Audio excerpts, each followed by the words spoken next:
Según los psiquiatras en la Organización Mundial de la Salud, 450 millones de personas en el mundo tienen un trastorno mental. 3 veces las poblaciones metropolitanas de Tokio, Nueva York, Los Ángeles, Londres, París, México, Mumbai, Milán, Madrid, Toronto, Washington, Atenas, Melbourne, Hong Kong, Singapur, Roma y Berlín combinadas. ¿Hay realmente esta cantidad de enfermos mentales? ¿O es solo un caso de buen marketing?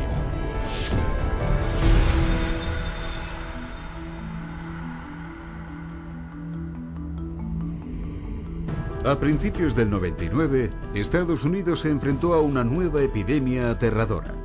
Te sonrojas, sudas, tiemblas, te resulta difícil respirar, decían los pósters. Con la coletilla, imagina ser alérgico a la gente. La enfermedad era el trastorno de ansiedad social, TAS o SAD en inglés, y se afirmaba que afectaba al 13,3% de la población americana.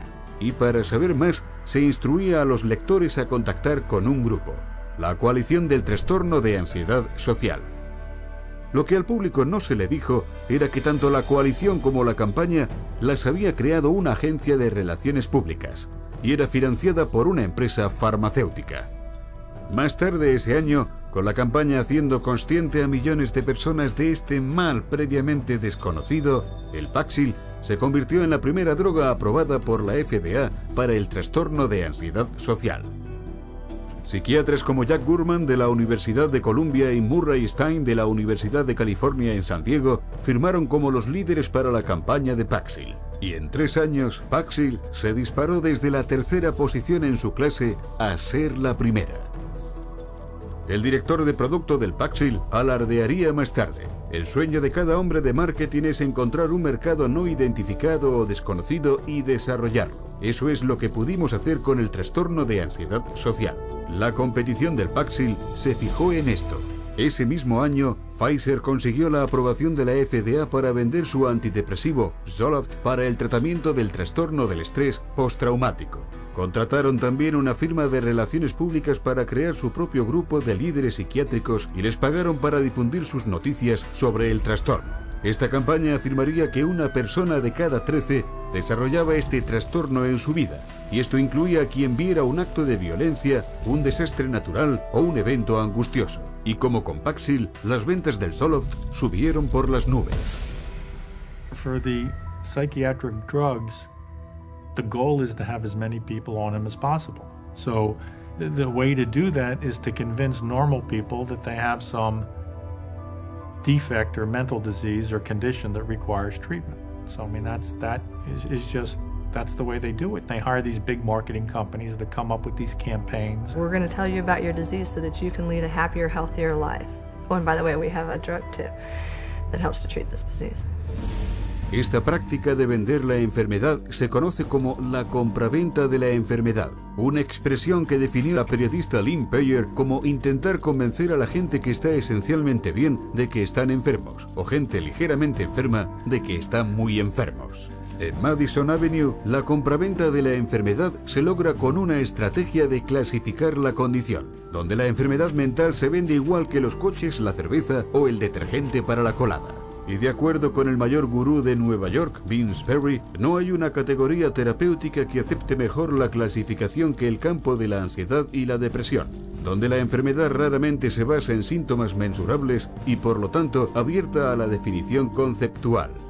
Perry sugiere entonces a los ejecutivos 3 estrategias principales para lo que él llamó el fomento de la creación de enfermedades psiquiátricas. La primera es elevar la importancia de una condición, o hacer que el público crea que un problema es mucho peor y mucho más extendido de lo que es realmente. Antes de la introducción de los antidepresivos SSRI, la depresión se consideraba que afectaba solo a 100 de cada millón de personas. Desde entonces, las estimaciones han subido a tanto como 100.000 por 1 millón, un aumento de 1000 veces. El resultado es que más o menos el 10% de los americanos, unos 27 millones de personas, toma antidepresivos hoy en día, el doble que en 1996. Very good marketing that all, expressions of human emotion, deep sadness and fear and anger and whatever else they happen to be, are now classified as, a major problem, a psychiatric problem, a psychological problem that needs to be dealt with drugs. Otra enfermedad psiquiátrica, el trastorno bipolar, se consideraba raro, afectando solo a una décima parte del 1% cuando se introdujo en el DSM-3. Hoy se afirma que tanto como un 10% de la población, 100 veces el número original, tiene esa condición. El trastorno bipolar pediátrico no estaba enumerado siquiera en el DSM cuando el psiquiatra de Harvard, Dr. Joseph Biederman, empezó a publicar estudios afirmando que los cambios de ánimo en los niños no eran comportamientos normales, sino que en realidad eran enfermedades mentales. La campaña de ventas de la enfermedad de Biederman funcionó. Solo en la última década, el índice de niños con bipolar ha subido un 4000%.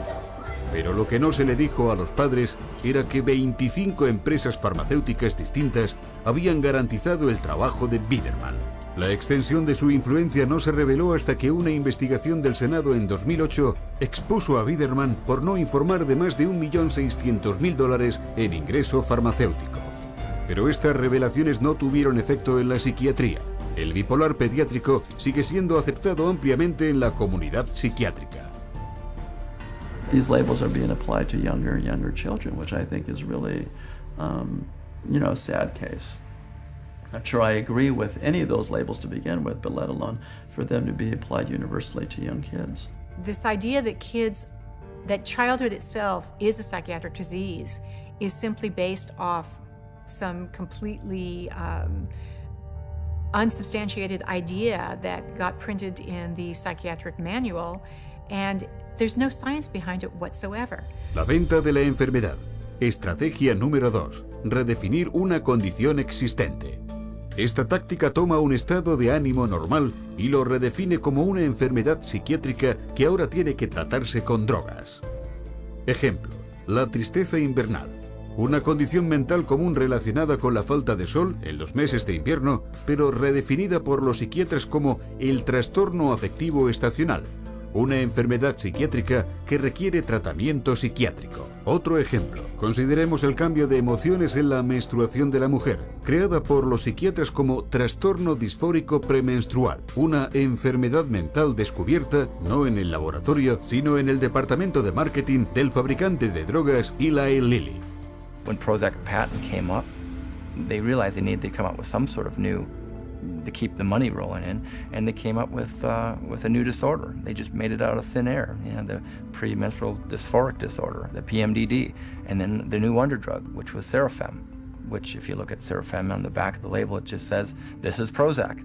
And they were able to keep that patent so that nobody else could make it, so that they could keep that money rolling in. Many of the drugs today are simply drugs repackaged. They're drugs that had a patent and now are generic, or now get called something else, or they decide now to use them for something else. Estrategia número 3 para la venta de enfermedad. Crear una condición nueva para una necesidad del mercado no satisfecha. Ejemplo, trastorno de ir de compras compulsivo, promocionado por el psiquiatra Dr. Jack Gurman.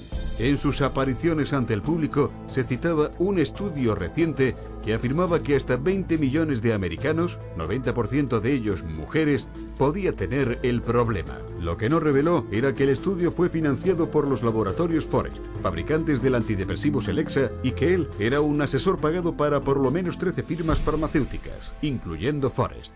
La mayoría de los consumidores nunca ha oído hablar del concepto del marketing de la enfermedad para sacar beneficio, pero para los que están en la publicidad y los fármacos es bien conocido. Un informe de 2005 de comprensión de la empresa para ejecutivos de farmacéuticas observa que la capacidad de crear nuevos mercados de enfermedades aporta miles y miles de millones en ventas de fármacos, y que los próximos años presenciarán aún más creación de enfermedad patrocinada por las corporaciones. If I can't get along with my husband, take a drug. If I'm feeling a little depressed, take a drug. If I can't study properly, take a drug. We've become a fast food, what I call a fast food, fast drug society.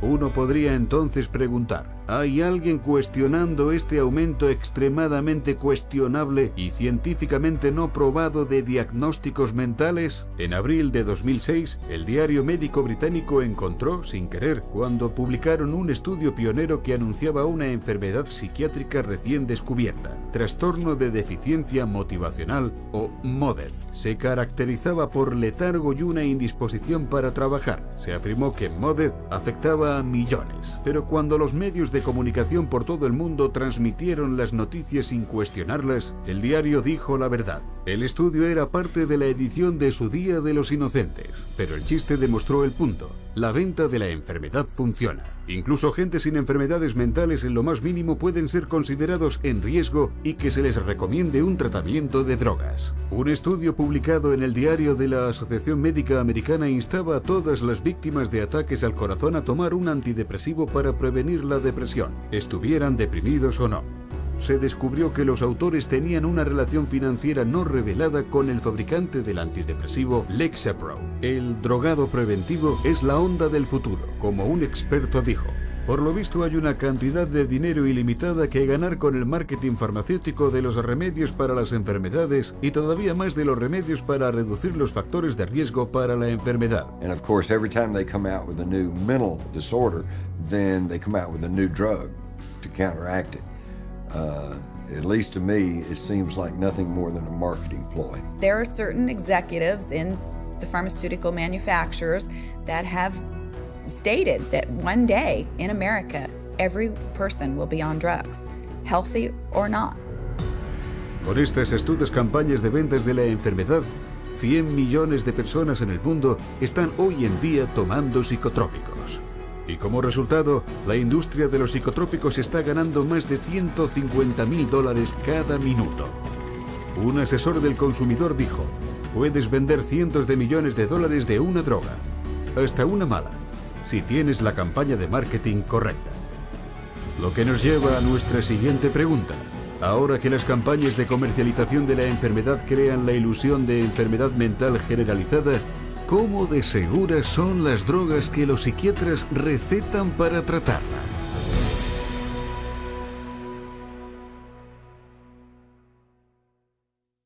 Campaña haciendo consciente a millones de personas de este mal previamente desconocido, el Paxil se convirtió en la primera droga aprobada por la FDA para el trastorno de ansiedad social. Psiquiatras como Jack Gurman de la Universidad de Columbia y Murray Stein de la Universidad de California en San Diego firmaron como los líderes para la campaña de Paxil. Y en Melbourne, Hong Kong, Singapur, Roma y Berlín combinadas. ¿Hay realmente esta cantidad de enfermos mentales? ¿O es solo un caso de buen marketing?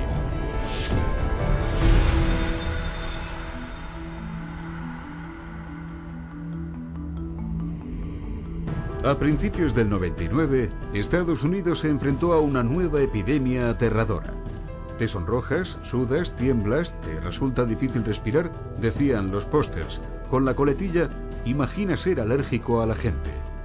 La enfermedad era el trastorno de ansiedad social, TAS o SAD en inglés, y se afirmaba que afectaba al 13,3% de la población americana. Y para saber más, se instruía a los lectores a contactar con un grupo, la coalición del trastorno de ansiedad social. Lo que al público no se le dijo era que tanto la coalición como la campaña las había creado una agencia de relaciones públicas y era financiada por una empresa farmacéutica. Más tarde ese año, según los psiquiatras en la Organización Mundial de la Salud, 450 millones de personas en el mundo tienen un trastorno mental. 3 veces las poblaciones metropolitanas de Tokio, Nueva York, Los Ángeles, Londres, París, México, Mumbai, Milán, Madrid, Toronto, Washington, Atenas.